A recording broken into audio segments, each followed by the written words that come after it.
Electric muscle, Les. That's what we're going to talk about. Ah, yes. We're going to talk about the new Dodge Charger. I even I even have it as the Challenger. That's funny. But yeah, it's quite the machine, the Dodge Charger. And by the way, the Challenger name has been mothballed for the time being. Aha. Well, it'll be back one day. Charger's going to be a four-door and two-door. It is starting out as all electric. The electric will only be two-door. It's a hatchback, which is interesting. And then in 2025, a four-door will come out as well as a two-door with the six-pack straight six turbocharged engines, a couple of different trims, 450 horsepower and 550 horsepower. But the main one that they revealed is the electric RT version, and I think it's a pretty cool looking vehicle. It's got the light bar in the back, which is certainly a detail that people will like a lot. And there also might be a police version of this, maybe the non-electric version, which will be interesting. Yeah, I'm sure the police would love one just Well, because it's a hot rod. Chargers have been one of the biggest police cars out there because they had the Hemi engine, and they're all-wheel drive, which is good news for a police vehicle. So we're going to talk about that. And then you and I talked about this last week. The Apple car, after years and years and years of development, has been stopped. But there's an interesting article this week about Rivian and Apple. Maybe Apple buying Rivian. Wouldn't that be interesting? This is interesting. I can see it happening. I don't have any inside information, but I just think that this would be very attractive to Apple, obviously attractive to Rivian, because it would give them a solid player in the pickup truck field and the overall SUV field. So yeah, I think it could it might be just a really good thing. Well, they also released a new model this week called the R2, and they teased another one called the R3. These are, hey, look at that, more affordable. um, More affordable. yeah, SUVs. So, hey, we're going to go live, so stay tuned to Cruise Control. You're in. This is Cruise Control, I, your on-air automotive magazine with co-hosts Fred Staub and Les Jackson. Everything you need to know about new and used cars. Industry news. We'll fix or repair your car on the air. Fasten your seatbelts and let us take the wheel. Now, your ride is about to begin because you're on Cruise Control. Cruise Control. Cruise Control. and hello, everybody. Welcome to Cruise Control, your on-air automotive magazine. As usual, I'm here on in the morning here live. I'm Les Jackson, and of course, you know my venerable co-host Fred Staub over there. And as you also know, because you listen to us and watch us every week, you know that we have a whole bunch of stories that we're going to cover, and they're always different, which Yep, is that is which is true. cool. And this is a By the big. way, I know you want to talk about the Charger. We have a little video of it. Those rear tires just can't get any bigger. They're No, no. wider. You know, they're just Yeah, yeah. That massive. we are talking about the new Dodge Charger. We're going to talk about that this week. Uh, Revealed this week, big reveal for Dodge, the future of them and going electric. And this one's going to deliver 670 horsepower, 0 to 60 in 3.3 seconds. They're going to show the electric version. Then coming in 2025, there will be the 6-pack versions. A couple of different versions, 420 horsepower, 500 horsepower, who knows, a 4-door coming up. So we'll kick this idea around about the Dodge Charger. And we're also going to kick around the rumor mill, which currently is saying that it's possible Apple is interested in buying Rivian, which I think would be a good match. But of course, they're not consulting me on it. But we'll talk about the what we know. Yep. And what we speculate and what we'd like to see. Yeah, and also they just brought out some less expensive models, Rivian, keeping with the trend of less expensive EVs, and one even has a tent on the roof. Of course, that's if you're an active lifestyler, Les, as you exactly. are. I know that's me. Well, the surfboard isn't up there, and it all needs to mount on the roof. I don't know how you do that. And my kayak. Where am I going to put it? Yeah. You got some news from Honda, right? That's right. We have the prices on the Prolog, and Acura does the same with the ZDX. Yeah. And we'll tell you what those prices are. Yeah, Honda, another vehicle manufacturer that really has not jumped in with both feet when it comes to electric vehicles.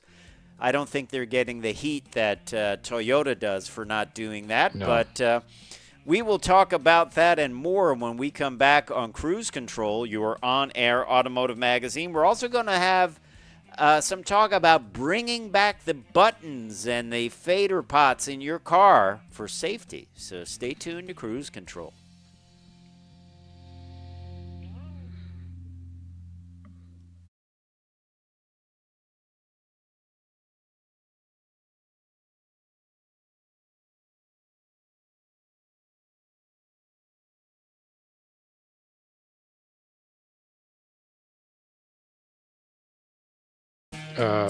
I came in first. All right, here we go on Cruise Control. Welcome back to Cruise Control, your on-air automotive magazine. Fred Staub and Les Jackson. Let's get into it, Les. We're going to talk about something new from Dodge, the Dodge Charger. And, of course, they used to make the Charger and the Challenger. The Challenger is not going to be made right now. They're kind of retiring that name. So it's all Charger. The old Charger was just 4 doors. This one is going to be 2-door and 4-door. The first vehicle out of the gate and off the line is the all-electric version, the Dodge Charger Daytona, which will have up to 670 horsepower and reach 0 to 60 in 3.3 seconds. And will still maintain the title as the world's quickest and most powerful muscle car. And well-deserved, by the way. But if you think about it, there are close to a little less than 50 battery electric vehicles for sale right now. And if you think about it, they're all muscle cars. All of them are really fast. Yes. And you owe it to yourself, if you've never driven one, you owe it to yourself to go drive one and hang on, because these things are incredibly quick. Yeah. Like a lot of people that have never driven one will say, ooh, electric vehicles, they're slow. It'll scare you. I often say, well, you've never driven an electric vehicle, have you? Exactly. If you think it's slow. So not slow at all. Even when you go into a hybrid gets that electric kick off the line. That makes big difference. Big difference. It does. Yep. Well, but this is just brute power. Oh, brute power. They're just throwing big numbers around. 11.5 second estimated quarter-mile time for the Dodge Charger Daytona Scat Pack. That is a fast car from the factory, It is. Yeah. Considering you've got to spend a lot of money and put a lot of equipment in something to get a 9-second quarter Oh, mile. you do. You do. And then there are Uh, guys that build 7 and 6 second street legal cars for like Hot Rod Gee, Power Week. Uh, but anyway, let's get back to this one. Dates. So the Daytona, the Dodge Daytona Charger Daytona, 670 horsepower. There's also going to be a Charger Daytona Scat Pack with a mere 496 horsepower. oh, gee. There'll be stage kits, so you can kick these vehicles up with even more performance. These are all built on the STLA large platform. That's going to underpin a lot of vehicles, and all-wheel drive is standard on all Dodge Charger models, which is nice to know. It has sort of a squircle steering wheel. It's kind of a square. You know, and it's not bad looking. Not bad looking. The Dodge interior is outstanding. It's not subtle, but it is. It's not. No, but it is kind of fun. There's also a power shot feature. This would have been the nitrous oxide bottle, but That's right. This is the electric nitrous oxide. for 15 seconds you'll get an additional 40 horsepower, and then it resets. There's a reset time. So biggest tire package to date: 20-inch wheels with staggered Goodyear Eagle F1 supercar tires. There's you'll love this, Les. Donut mode, drift mode, and unique race prep option modes. There you go. And a one-button press experience instantly transforms your vehicle's personality with cluster and head-up graphics, changing for those chosen driver modes. There's a driver experience recorder. I'm sure that will be able to be uploaded to the web, and will make for some great And to the content. police car when they're pulled over. And they're going to begin production in mid-2024, which we're not too far away from right now. We're 90 days away. Yeah. So now, so this is the electric model. The one thing about the electric model, it's over 5,800 pounds. That is the weight of a Cadillac ESV. Well, yes. I mean, the fact is, battery-powered cars, vehicles, weigh a lot. That is, I believe, 1,500 pounds more than the Hellcat. 1,500. Wow. That's a whole MG. Yes. When we come back, we will talk about some of the gas-powered options coming up in 2025 for the new Charger. So stay tuned to Cruise Control, your on-air automotive magazine. I'm Fred Staub. He's Les Jackson. We will be right back.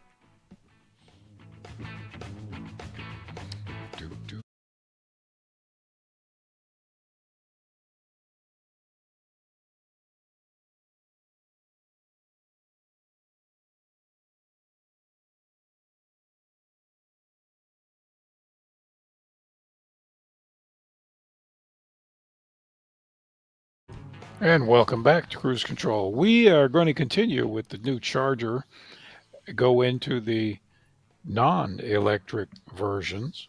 Yeah.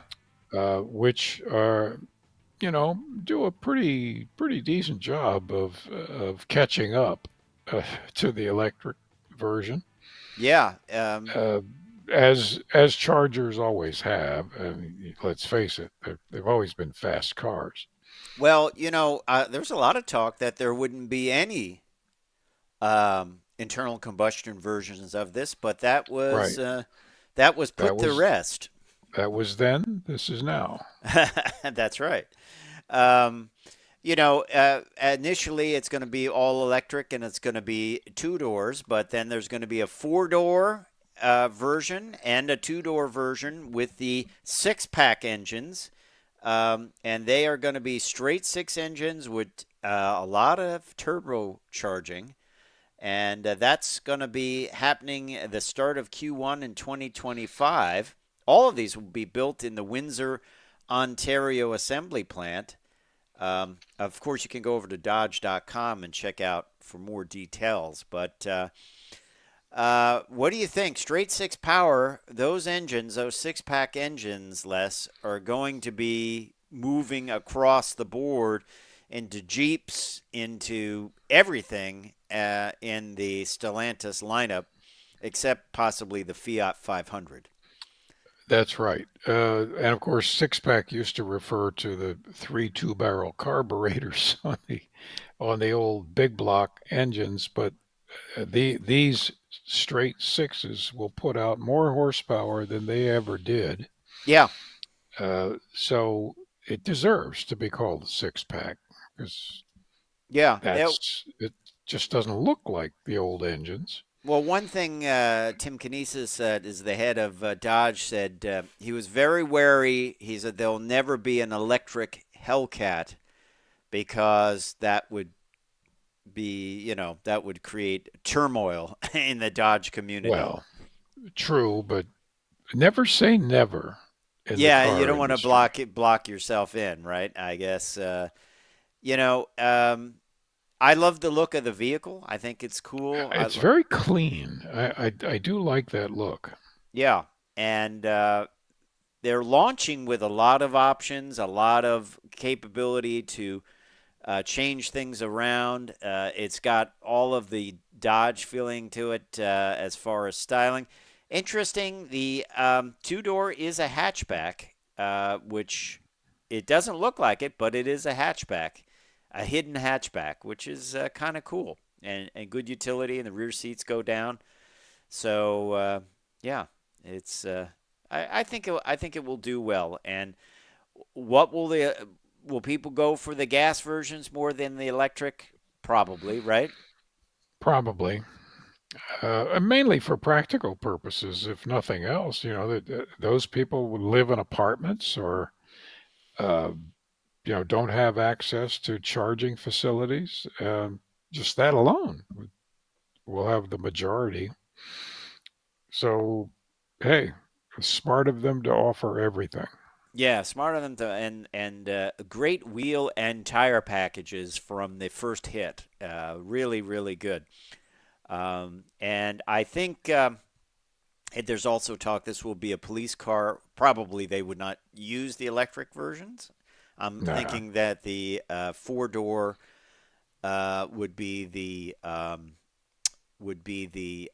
six-pack version of this. So who knows what engine? Not confirmed, but believe it or not, Dodge Chargers are a very, very popular police car.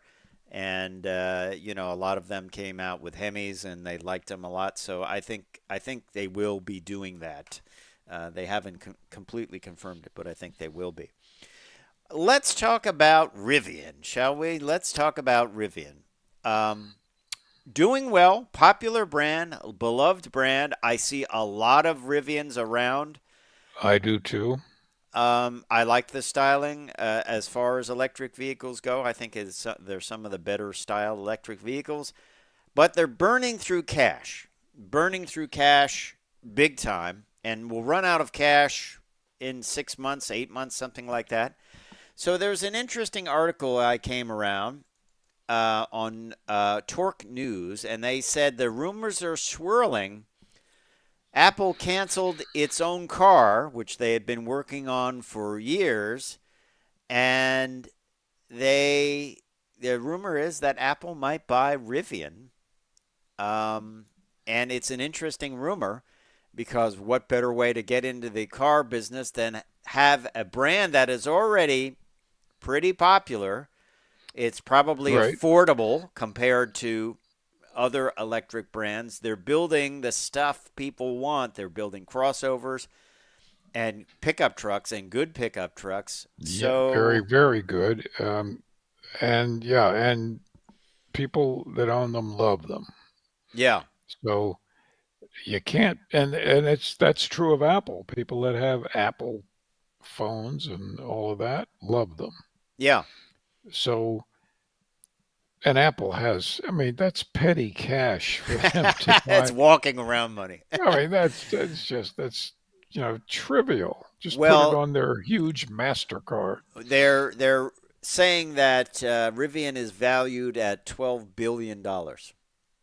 Again, that's Write a nothing check. Who's got a for pen? Apple. Yeah.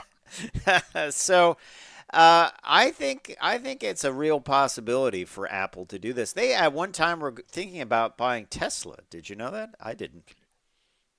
I didn't know that, but it kind of makes sense. Yeah, yeah, but I kind of think Rivian would be a good fit. But also this week, Rivian News, they announced the R2, which is a smaller, affordable, Yeah. in quotations, um, electric vehicle. Nice looking electric vehicle. I think of Les Jackson, who always says, "Hey, everything's looking like a Range Rover."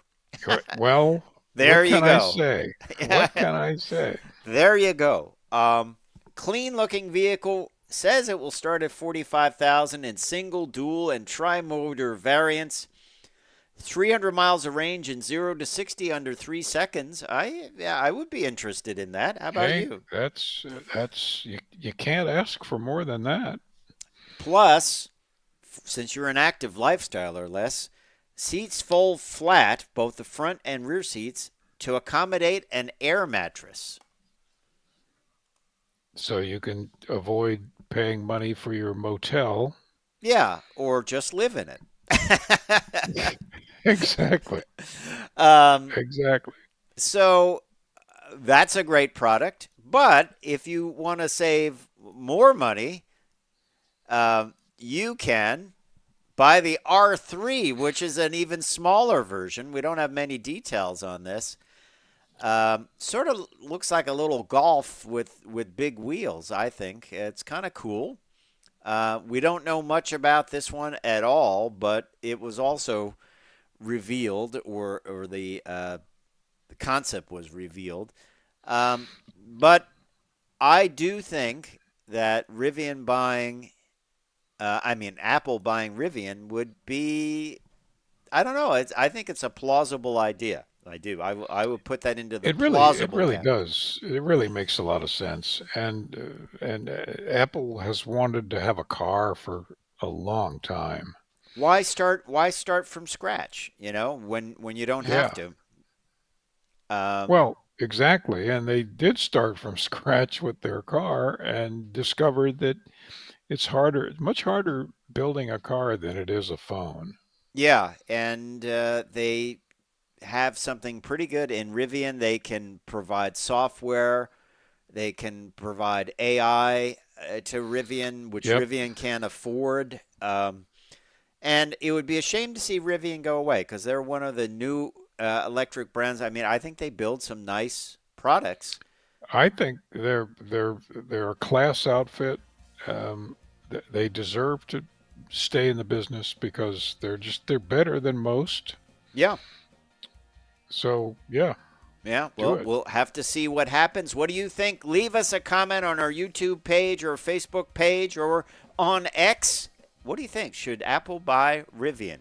We will be right back on Cruise Control.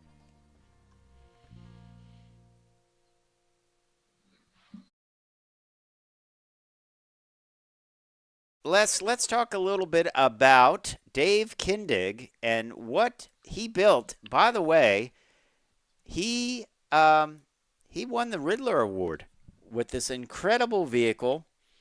It is a Corvette styled after a concept called the Corvair.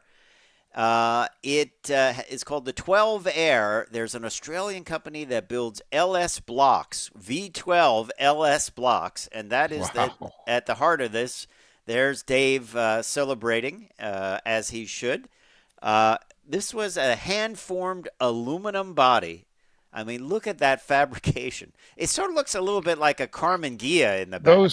Those guys, I watch that show all the time, and by far they're the most skilled car builders I can think of anywhere. They match, and the British coach builders who have hand formed metal over wooden books for centuries. Well, not centuries, but a long, long time. I mean, when you're that good, who else can do that? The interesting thing about this, Les, is every part on this vehicle was hand built except for the intake on the engine, which is a very specific part built by the Australians that build that V12. But every other part was hand built. Isn't that Just, crazy? just amazing. Just Yeah. Yeah. Riddler Award, built by Dave Kindig at the team at Dave Kindig Design, located in Salt Lake City, Utah. And I just think this is incredible. It's cool stuff. All right, we'll be right back.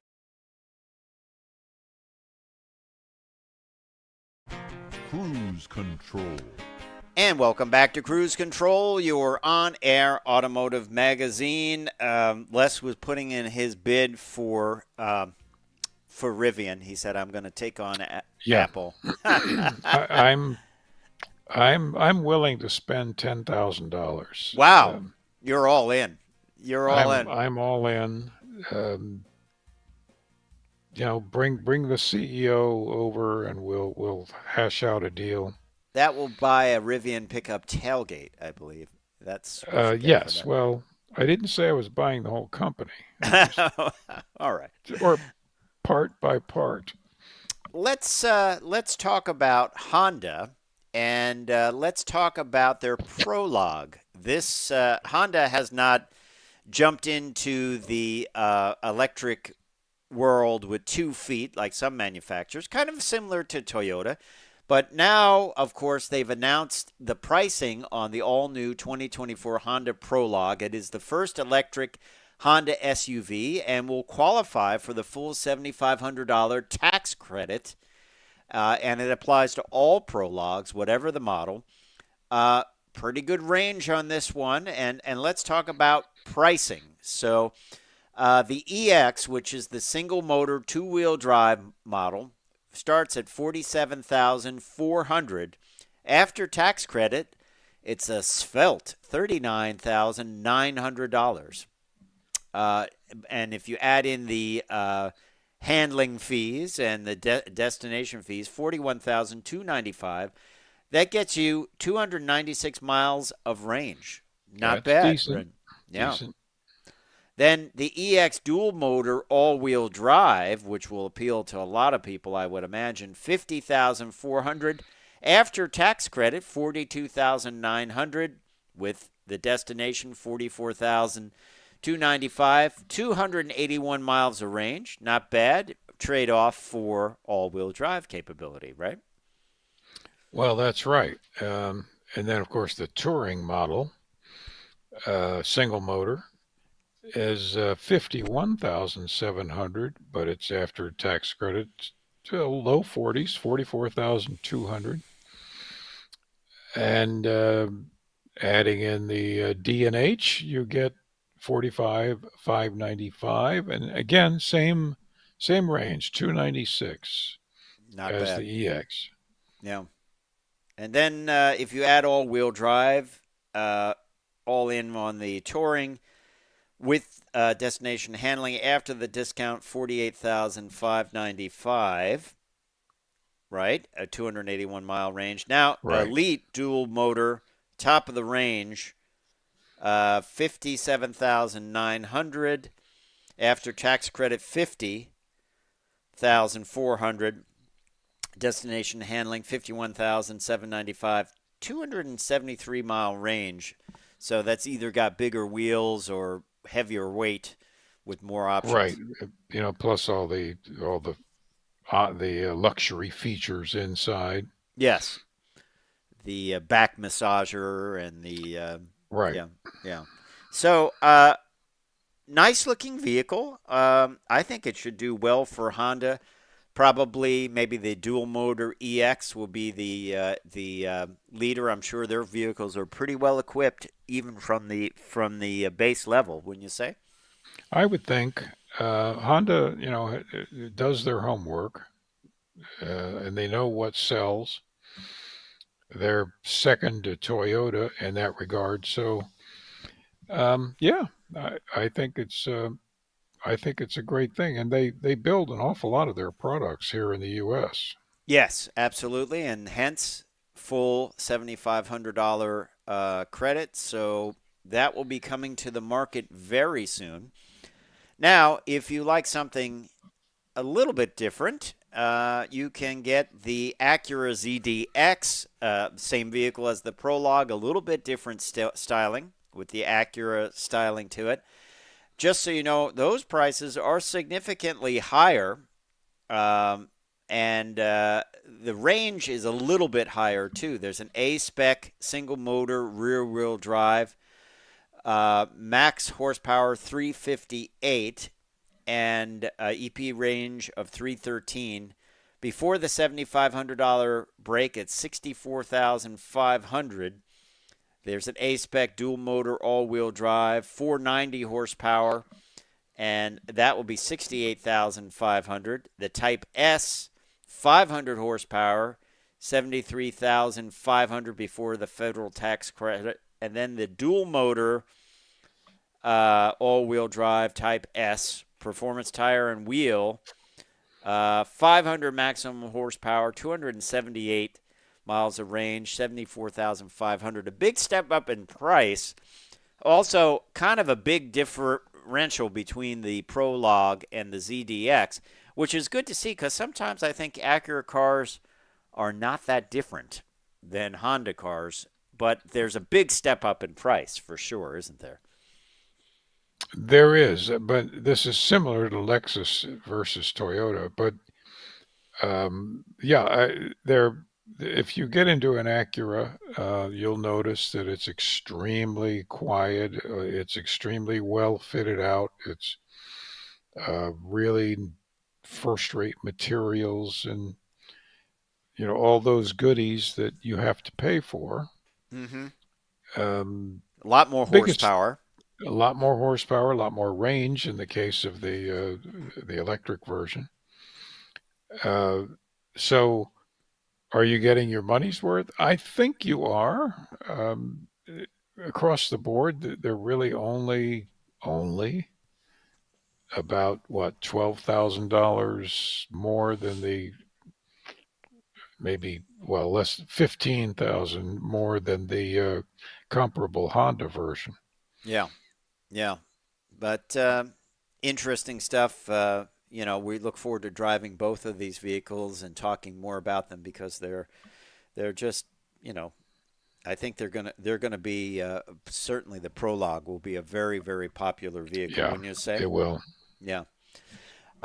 You and I talk about this a lot on this show, and which is named Cruise Control, by the way, if you hadn't guessed, about one trend we don't like, and that is buttons being replaced by touchscreens. And I always, when I do at the wheel reviews, I look for a volume knob and a tuning knob on the radio as a good starting spot, and HVAC controls, because you're going down the road. I know from the drag racing world, you look away for a minute, you've traveled when you're at the top end of the track, you've traveled like 2 football fields. If you look down, and say, hey, my shoe's untied, it's a long way to go in a short period of time, but it's less drastic on the road, but still just as drastic. Anything can happen.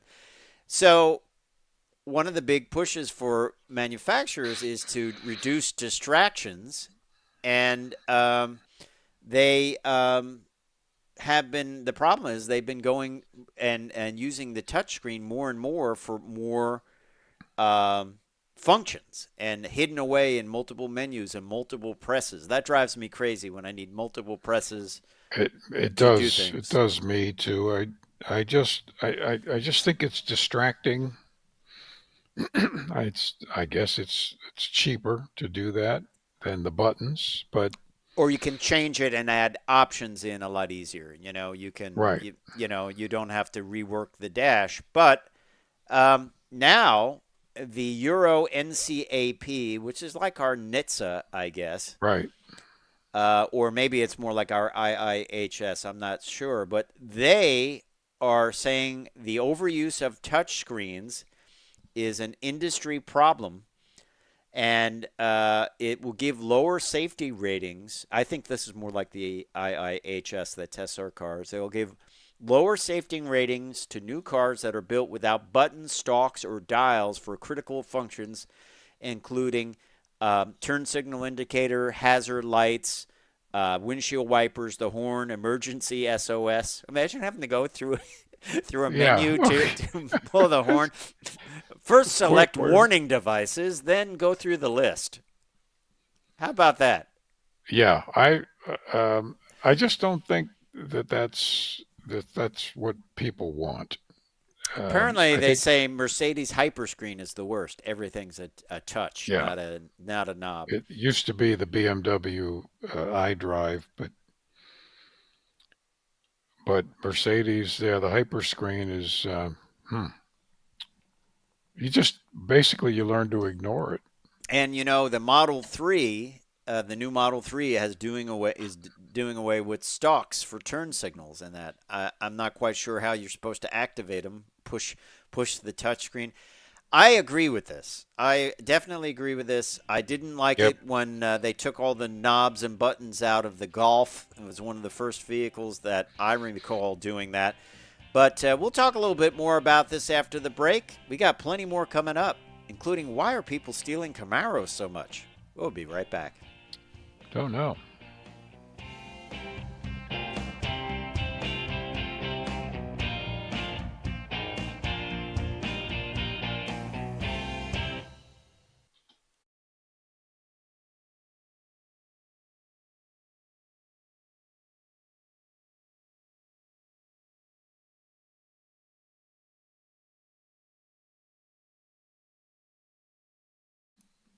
Yeah, we're still talking about buttons being taken away, and Les and I were talking about there was a time where the manufacturers came up with this idea like, well, instead of buttons, and you want to increase the fan speed, you just wave your hand around like a gesture, or there's some other ones, and it's.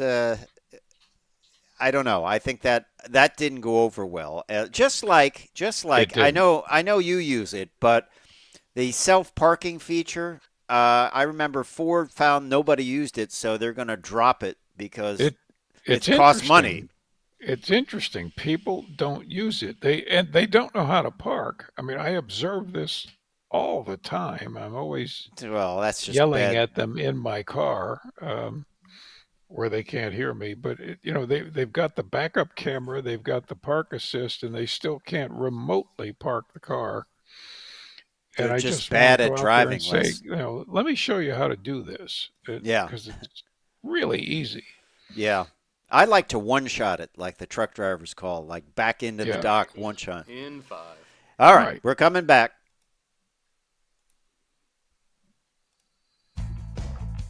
Cruise control.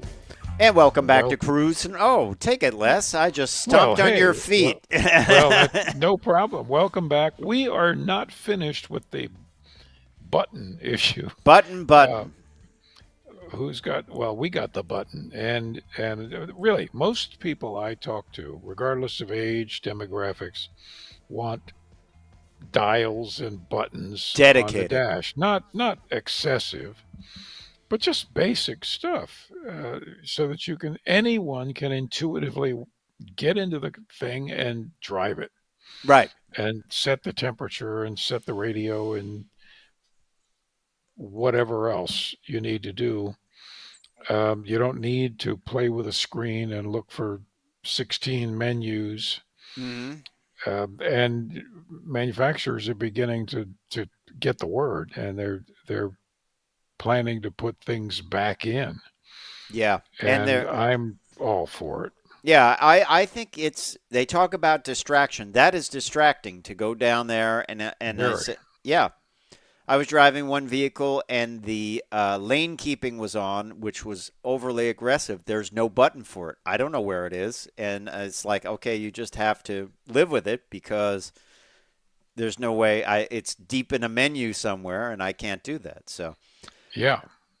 my idea is my theory, one of my theories in life is everything old is new again. Remember radios where you had 5 or 6 buttons and you could program the channels, you pull it out, tune it, That's and right. Well, now, yeah, we're dating ourselves on that one, but yes, and that was handy. Now, of course, in all of the vehicles we've tested, you can set favorites on the radios. but I'm proposing a like 5 or 6 buttons that you can program with functions that you like to use. Maybe that lane That keeping.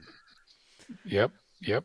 Uh, the temperature on your HVAC system, Right. Or you want a seat button. position. Yeah. You want a button just to turn on some function that maybe a lot of people don't use, but you want to be able to turn it on with one Right, push. I mean, we call them hotkeys, shortcuts, whatever you want to right. call them. But that's my proposal for that. Let's talk about this story. I don't know what to say about this, but Jaguar, okay, is going to end production of its gas-powered vehicles. Okay, and a lot of manufacturers are talking about this, but right now we're in a mode where people don't want that. They want hybrids, they want plug-in hybrids. But Jaguar is going to move along with eliminating their electric cars, their gas-powered cars in favor of electric cars. Their electric cars will not come in till 2026, but they're going to stop building gas-powered cars the end of this year. Hmm. Uh, I and hope they're they build a lot of them. so that's their plan. But you and I know in the world of cars, new models, saying it will come out in 2026 doesn't necessarily always happen, does it? Rarely, actually, does it. Well, it rarely happens on the date that they say it's going to. Um, Maybe they're just going to build a huge extra amount. I don't know. It seems iffy to me. It seems like they could run out of cars, and now the pendulum right now is swinging back to people wanting hybrids and plug-in hybrids and gas-powered vehicles. So is this? A Hmm. lot of people are saying this could be a big, big problem for the Jaguar brand. What's your I take on it? have a feeling at the around Christmas time on our show, we're going to be announcing that Jaguar just announced they're going to continue building the gas-powered vehicles Yeah, into 2025. yeah. I think they're going to have to. I I would think not so. because okay, the change in what they want, people want, but also remember we did a story like 80% of the new vehicles were delayed by like two Yeah, years. that's right. So what That's are you going to right. be selling? Well, and there goes a problem with your dealers because you do have contracts with the dealers. You have to supply them with vehicles. Stuff to So sell. I predict that we'll be announcing that Jaguars will continue production. All right. All right. I think that's a good prediction. Tell me this, Les. Apparently, Camaro thefts in LA are up. Teenagers are stealing them. They're up 1,000% Wow. with 90 vehicles, all Camaros being stolen in the early months of 2024. And Hmm. they're taken to illegal street takeovers where people just spin them around. In one recent video, a Chevy Camaro goes up in flames after someone in the crowd doused it with gasoline. Oh, You know, lovely. that person that did that, I don't know. They have so much brain power. How do they even wear a hat? Their brain is so big. Yeah, exactly. Exactly. That Um, is a moron. If th- you that's a that is a maladjusted person. right, he should Um, probably he or she should probably just be arrested just in case because yeah, just basically arrest them, because proactively, yeah. they're going to commit a crime. Just Right. pick You 'em might as up. well just arrest him. Yeah. So That's right.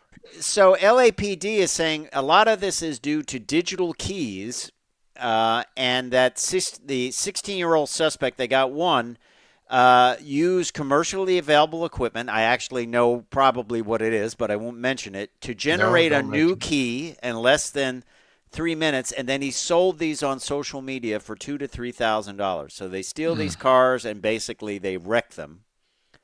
And It's great. now, also too, they'll come at Chevy for this. They should come out against the people that are doing this.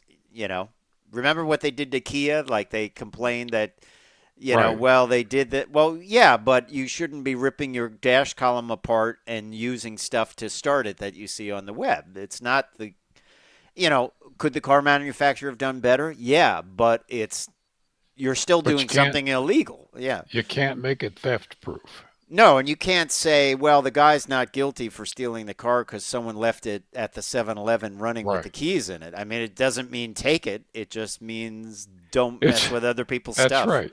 That's like somebody going in and robbing a bank and just saying, give me all your money, and the implication is that he has a weapon, but he probably does or doesn't have a weapon, and then he'll go to court and say, well, I didn't really rob the bank because I didn't have a weapon. I just asked for the money.